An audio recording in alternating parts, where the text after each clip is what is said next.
ఇప్పుడు కమాండ్ కంట్రోల్లో జరుగుతున్నటువంటి సమావేశాన్ని వ్యతిరేకిస్తా ఉన్నారు. సినిమా టికెట్లు పెంచకూడదు, పెంచితే సాధారణులపైనే ప్రభావం చూపుతుందే తప్ప ఎవ్వరు కూడా దీంట్లో లబ్ధి పొందేటువంటి వ్యక్తులు కాదు. దాంతోపాటు ఒక కేసులో నిందితుడిగా ఉన్నటువంటి కుటుంబము ఈ సమయంలో వెళ్లి బాధితులను కలిస్తే కేసు పైన ప్రభావం చూపేటువంటి అవకాశం ఉంది అనే ఒక ఆరోపణలు కూడా వ్యక్తమవుతున్నాయి. మనతో న్యాయవాది ఉన్నారు శ్రీరామ్, కోర్టు న్యాయవాదిగా ఉన్నారు, ఓయూ జేఏసీ తరఫున మీరు ఉన్నారు. ఇప్పుడు రాష్ట్ర ప్రభుత్వం తీసుకుపోయేటువంటి నిర్ణయం ఎలాంటి ప్రభావం చూపేటువంటి అవకాశం ఉంది? ఒక కేసు నిందితుడిగా ఉన్నటువంటి అల్లు అర్జున్ కుటుంబము నిన్న వెళ్లి బాధితుడిని కలిసి 2 కోట్ల రూపాయలు ప్రకటిస్తున్నామంటూ కూడా బాధితులను కలిసి అలా కలవచ్చా? కలిస్తే కేసు పైన ప్రభావం చూపే అవకాశం ఉంటుందా? యాక్చువల్గా అంటే వారు వెళ్ళి బాధితులను కలవటం అనేది అది కేసు పైన ప్రభావం చూపదండి.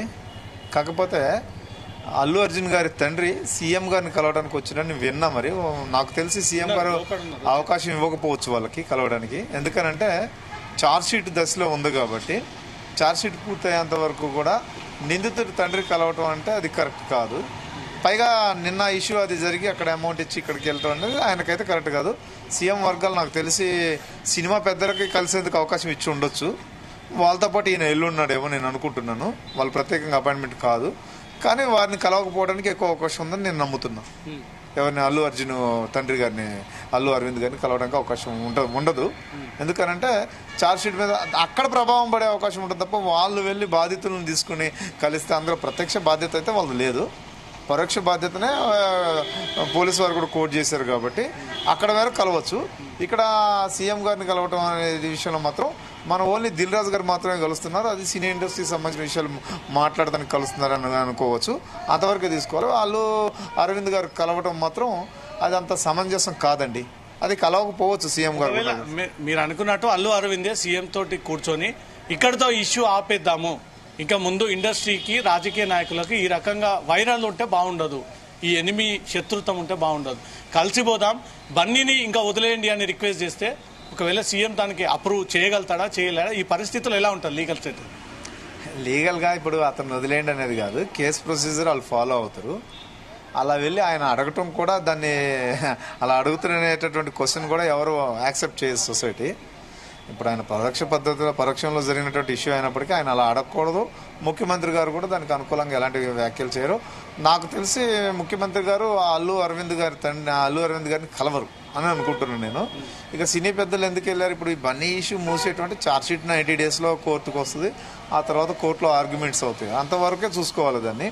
ఇక వీళ్ళు వెళ్ళి కలుస్తారు, దీంతో ముగించేస్తారు అని ఇప్పుడు మీరు ఎలాగైతే అంటున్నారో ఇది జనం అనుకునే అవకాశం ఉంటుంది. కాబట్టి అందువల్ల ముఖ్యమంత్రి గారు కలవరని నేను అనుకుంటున్నాను. ఆయన కలవరు. సినీ పెద్దలు ఎవరైతే వాళ్ళు వచ్చారో, ఇప్పుడు ఆయన ముఖ్యమంత్రి కాబట్టి ఎవరినైనా కలుస్తున్నారు, గతంలో కాకుండా కలుస్తున్నారు కాబట్టి వారి వరకు కలవచ్చు సినీ పెద్దలు. వాళ్ళ సమస్యలు ఏమైనా ఉంటే చెప్పుకోవచ్చు.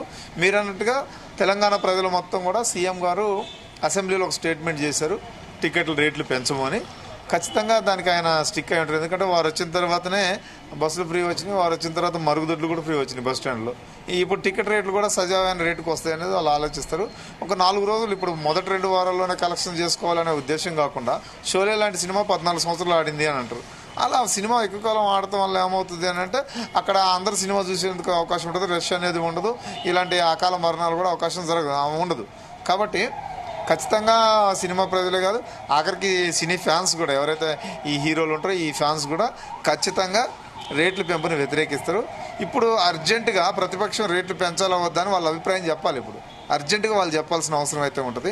వాళ్ళు కూడా చెప్పి ఒకవేళ ముఖ్యమంత్రి గారి ప్రకటనకు అనుకూలంగా ఉంటే అది ఇంకా తెలంగాణ ప్రజలకు మేలు జరుగుతుందని సందర్భంగా తెలియజేస్తున్నారు. ఒకవేళ ప్రతిపక్షాల అభిప్రాయం తీసుకోకుండా ఈ రోజు నిర్ణయంలో రేపు ఉదయాన్నే జీవో జారీ చేసి ఇప్పటి నుంచి రానున్నటువంటి సంక్రాంతి పండుగ సందర్భంగా సినిమా టికెట్లు రెట్టింపు చేస్తున్నామన్న ఒక ప్రభుత్వం నిర్ణయం తీసుకుంటే ఇక అదే ముఖ్యమంత్రి గారు అసెంబ్లీ సాక్షిగా చెప్పారు.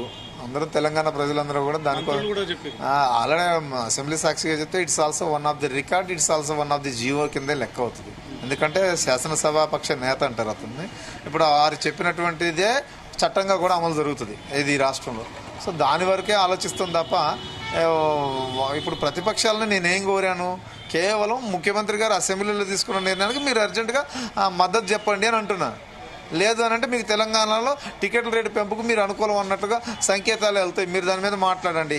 రేపొద్దున మళ్ళీ ముఖ్యమంత్రి గారు ఏదైనా నిర్ణయం తీసుకుంటే ముఖ్యమంత్రి గారి మీద కూడా విమర్శలు చేసే అవకాశం ఉంటుంది. కాబట్టి తక్షణమే వాళ్ళు స్పందించాలని ఆ సందర్భంగా చెప్పాను తప్ప మరి జీవో తీసుకొస్తారు ఇలాంటిది మొత్తం కూడా నేనే కాదు, జేఏసీ ప్రెసిడెంట్గా నేనే కాదు, తెలంగాణ ప్రజలు ఎవరు కూడా ఆ విధంగా ఆలోచించారు. ముఖ్యమంత్రి గారు చేయరనే నమ్మకంతోనే మేము ఉన్నాం. ఇప్పుడు దీంతో పాటు సోషల్ మీడియాలో ఒక తీవ్రమైన చర్చ సాగుతోంది. అసలు మహిళ చనిపోవడానికి, బాబు చనిపోవడానికి అల్లు అర్జున్ కారకుడే కాదు. అల్లు అర్జున్ వచ్చినటువంటి టైం ఒక రకంగా ఉంది, బాబు మహిళ అక్కడ గాయాలపైనటువంటి టైం ఒక రకంగా ఉంది. దీనిపైన హైదరాబాద్ పోలీసులు కూడా సోషల్ మీడియా ద్వారా ఎవరైతే దీన్ని ప్రచారం చేస్తూ ఉన్నారో వాళ్ళపైన యాక్షన్ తీసుకుంటామని. ఒకవేళ కోర్టులో నిజంగానే అల్లు అర్జున్ రాకముందే జరిగినటువంటి ఘటనని ప్రూవ్ అయితే అల్లు అర్జున్ కారకుడు కాడు కదా దానికి. ఇప్పుడు ఇది అజంప్షన్స్. ఒక్కటి మాత్రం క్లియర్ ఏంటంటే ఒక మహిళ తన కోసం వచ్చి చనిపోయింది. ఇప్పుడు ఒక సినిమా అనే మార్కెట్ ద్వారా 300 కోట్లు నా మీదే మార్కెట్ ఉంది కాబట్టి నాకు 300 కోట్లు అని హీరో గారు చెప్పారు కదా. నీ మీదే మార్కెట్ ఉన్నప్పుడు అలాగే మూవీ మేకర్స్ వీళ్ళ మీద మేము 25 కోట్లు ఇవ్వాలని చెప్పి డిమాండ్ చేసినాం. అందరి మీద డిమాండ్ చేసినాం. వాళ్ళందరూ కలిసి 2 కోట్ల రూపాయలు ఇచ్చారు. ఇప్పుడు ఈ డబ్బు రావటం వాళ్ళ దగ్గరికి ఎలాగ చేరుతుందో ఇందులో జరిగే ఇన్సిడెంట్లు కూడా వారిని బాధ్యతగా చేయాల్సిన అవకాశం ఉంటుంది. చట్టపరంగా అక్కడ ఏం జరుగుతుంది అనేది కోర్టులో తేలుతుంది. అది కానీ నైతికంగా మనం ఎలా వ్యవహరిస్తున్నాం అనేది పబ్లిక్ డొమైన్లో ఓపెన్గా తెలిసిపోతుంది. కాబట్టి ఆ విషయంలో కోర్టు తీర్పు దాకా వాళ్ళు వెయిట్ చేయాలి. ఇక ఆయన బాధ్యత కాదు అని చెప్పడానికి వాళ్ళెవరూ కూడా అలా అనకూడదండి. ఎందుకంటే అక్కడ చనిపోయింది మీకు లాంటి ఫ్యానే. ఇక్కడ మాట్లాడుతున్నటువంటి శ్రీరామ్ జేఏసీ ప్రెసిడెంట్ అడ్వకేట్ మాకు ఎలాంటి లాభాలు లేవు, మాకు ఎలాంటి ఇంట్రెస్ట్లు లేవు. కేవలం ప్రజల కోసమే మాట్లాడాం. ఎందుకంటే మాకు ఒక వేదిక ఉంది, ఆ వేదిక నుంచి సమాజానికి మంచి చేయాలనే ఆలోచనతోనే మాట్లాడాం. కాబట్టి వాళ్ళు ఆయనది లేదు అనే పాత్ర కంటే కూడా ఇంక కొంత సాయం చేసి ఉంటే ప్రజల్లో మరింత హీరోగా ఎదుగుతుడు అనే ఇటువంటి వ్యాఖ్యలు, ఇటువంటి ట్రోల్స్ చేస్తే కొంచెం సమాజానికి మేలు జరుగుతుంది. ఒక క్యాండిడేట్కే మేలు జరగాలనేటటువంటి ఆలోచన ఎప్పటికీ కూడా ఇది పబ్లిక్ డొమైన్లో మంచిది కాదు. ఎందుకనంటే నేను సంపాదించాను అనేదానికి ఇప్పుడు మనకు ట్యాక్స్ వేస్తున్నారు. ఒకవేళ ఇప్పుడు మాట్లాడే సోషల్ మీడియాలో ట్రోల్ చేసే వాళ్ళందరూ కూడా ఒకటి చెప్పండి, మీ హీరోలు సంవత్సరానికి ఎంత సంపాదిస్తున్నారు, ఎంత ఇన్కమ్ ట్యాక్స్ కడుతున్నారు, వైట్ ఎంత వస్తుందో, బ్లాక్ ఎంత వస్తుందో వివరంగా చెప్పమనండి. వాళ్ళు హీరోలు సమాజం మీదే సంపాదిస్తున్నారు కాబట్టి అడుగుతున్నారు. ఎవరైనా సమాజం మీదే కాబట్టి అడుగుతున్నారు. మరి అడిగినప్పుడు సమాధానం చెప్పాలి కదా. దానికి మీరు మాట్లాడండి అలాంటి వాటికి. అలా కాదు కదా. ఇప్పుడు వీళ్ళు మాట్లాడే విధానాలన్నీ కూడా సోషల్ మీడియాలో మాకు సపోర్ట్ ఉందని చెప్పుకోవడానికే కానీ అది ఎట్టి పరిస్థితుల్లో ప్రజలకు ఉపయోగపడేది కాదు. అప్పుని చేసేలో దందాకేలే నైసోచేగా హమ్ పబ్లిక్ భలాయికేలే బాత్ కర్తే అరే పుష్ప ఇట్లా అంటాం మేము. ఏమంటారు దానికి? సో దాన్ని తీసుకోవద్దు. ఇక పోలీసు వారు వాళ్ళపైన కేసులు చేస్తారు అని అంటే చట్టపరంగా వాళ్ళ ఇన్వెస్టిగేషన్ పరిస్థితుల్లో వాళ్ళకి ఇబ్బంది కలిగే పరిస్థితుల్లోకి వీళ్ళు ఏమైనా వ్యాఖ్యానాలు చేస్తున్నారేమో, వాళ్ళ ఇన్వెస్టిగేషన్కి ఇబ్బంది కలిగే పరిస్థితులు తీసుకొస్తే చేస్తారు వాళ్ళు. మళ్ళీ దాన్ని కూడా కోర్టు ముందుకే రావాల్సి ఉంటుంది. అంతవరకు చెప్పగలను. ఇప్పుడు ఈ ఎపిసోడ్లో రేపు జరగబోయేటువంటి ఇంకో పేషీలో అల్లు అర్జున్ రాకముందే ఆ మహిళకి ఇలా జరిగింది, బాబుకి ఇలా జరిగినట్టుగా అల్లు అర్జున్ తరఫున న్యాయవాదులు కోర్టులో అల్లు అర్జున్ కి సంబంధం లేకుండా కేసు పెట్టారనేది ఇప్పుడు అతని మీద ఉన్నటువంటి అలిగేషన్. ప్రభుత్వం పోలీసులు కావాలని పెట్టారని. ఇప్పుడు ఈ టైమింగ్ ఎవిడెన్స్ తో సహా తీసుకెళ్లి కోర్టులో పెడితే అసలు అల్లు అర్జున్ సంబంధం లేకుండా కేసు పెట్టారు, జైలుకు పంపారు, ఇప్పుడు టైమింగే మ్యాచ్ అవ్వట్లేదు అంటూ కూడా తిరిగి ప్రభుత్వాన్ని పోలీసులు అడిగే అవకాశం ఉంటుందా కోర్టు? ఇప్పుడు అజంప్షన్స్తో కూడుకున్నటువంటి ఒక విషయం ఇదంతా. ఒకటేంటంటే పోలీసు వారు ఛార్జ్షీట్ కోర్టులో వేసిన తర్వాత నీకున్నటువంటి మెరిట్స్ ఏమున్నాయో ఆ మెరిట్స్ నువ్వు ఆర్గ్యుమెంట్లో చెప్పుకుంటావు. ఆర్గ్యుమెంట్లు చెప్పుకున్నప్పుడు గౌరవ న్యాయస్థానం వారు దాన్ని అంగీకరించుంటే ఆ కేసు అనేది కొట్టుడిపోతుంది. అంటే ఈ పబ్లిక్ డొమైన్లో బ్రతుకుతున్న నీ పైన ఒక ఫాల్స్ కేసు అనేది వచ్చింది, అది ఫాల్స్ కేసుగా కోర్టు గుర్తించి కొట్టివేసింది అనేది నిర్ధారణ అవుతుంది. అంతటితో వచ్చిన ఆరోపణలో విముక్తుడివైన అని చెప్పి చెప్పొచ్చు. ఇక నువ్వు వాళ్ళకి ఏదైతే అమౌంట్ చేస్తూ ఉంటావో అది నీ దాతృత్వం, నీ హీరోయిజానికి ఒక ప్రతీకగా నిలుస్తుంది. అంతే తప్ప ఇప్పుడు ఇది అది అని అనడానికి లేదు. 90 రోజులు ఉంటుంది. మొన్న అల్లు అర్జున్ గారిని విచారించారు కాబట్టి ఇప్పుడు నెక్స్ట్ ఛార్జ్ షీట్ వేస్తారు.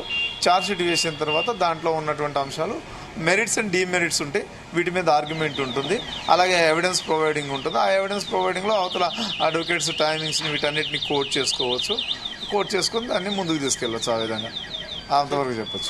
అన్ని రకాలుగా తెలిసినటువంటి ఓయూ జాక్ ఎందుకు అల్లు అర్జున్ మీద అంత దారుణంగా దౌర్జన్యంగా లోపలికి వెళ్లి దాడులు చేసి టమాటాలు కొట్టి రాళ్ళు కొట్టి కట్టెలు కొట్టి కుండీలు బలగొట్టి చెట్లను నాటి చెట్లను అన్ని పగలగొట్టి ఎందుకు అది చట్టాన్ని మీరు చేతిలోకి తీసుకున్నట్టు కదా ఎందుకు ఆ రకంగా దౌర్జన్యం చేయడం?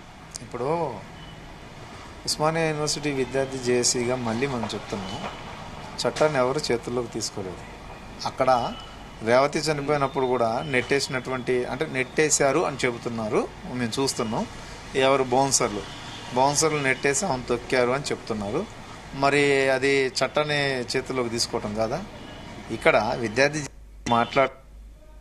మేము ఒక మాట చెప్పాం, మీ హీరోలకు మేము నేర్పించి పంపుతాం అన్నట్టుగానే 10 లక్షలు ఇచ్చినటువంటి హీరో గారు కానీ తర్వాత కామ్ అయిపోయిన వాళ్ళందరూ కూడా 25 కోట్ల రూపాయలు ఓయూ చేసి ప్రకటన తర్వాతే 2 కోట్ల రూపాయలు మేమేం చెప్పాము, స్పెషల్లీ నేను ఇచ్చిన ప్రకటన ఏమని ఇచ్చాము, ఓయూ జేఏసీ నుంచి మేము కోరుతున్నాము 25 కోట్ల రూపాయలు డిసీజ్డ్ ఫ్యామిలీకి మీరు ఇవ్వాలి, అది కూడా ఎక్కువ కాదు, అయితే మీ బాధ్యతగా చేయాలి, మీ సినిమా యూనిట్ మొత్తం అని కలిపి చెప్పబట్టే ఈరోజు ప్రొడ్యూసరు అలాగే తర్వాత సినిమాకి సంబంధించిన హీరో ఆ తర్వాత డైరెక్టర్ వీళ్ళందరూ కలిసి 2 కోట్ల రూపాయలు ఆ కుటుంబానికి ఒప్పచెప్పారు. ఇది నిజం కాదా?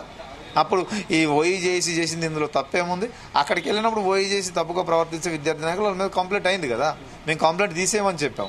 కంప్లైంట్ ఎవరు పెట్టారో మరి తీసేయలేదు. అక్కడికి ఎందుకు వెళ్తారు? ఇప్పుడు మీరు నా దగ్గరకు వచ్చారు, నేను మీతో మాట్లాడతాను, మీరు నాతో మాట్లాడతారు, మీరు మీడియా ఛానల్, నేను మాట్లాడినప్పుడు ఏమవుతుంది, నేను మీ మీద విముక్త చూపుతా, మీరు నా మీద విముక్త చూపుతారు, అదేమవుతుంది ఒక్కొక్కసారి చట్టం చేతికి వచ్చే అవకాశం ఉంటుంది. అదే చిన్న ఇష్యూగా తీసుకోవాలి తప్ప దాన్ని పెద్దగా చేసుకోవాల్సిన అవసరం అయితే లేదు. మీరు నిరసన తెలియజేయడానికి కానీ అడగడానికి వెళ్ళినటువంటి సందర్భం కనిపించలేదు. అక్కడ రావడమే చేతుల ఆయుధాలు పెట్టుకొని టమాటాలు పెట్టుకొని కర్రలు పట్టుకొని గోడ దూకి లోపలికి పోయి అల్లు అర్జున్ దొరికితే అతను కొట్టి రక్కేసే పరిస్థితి ఏర్పడింది.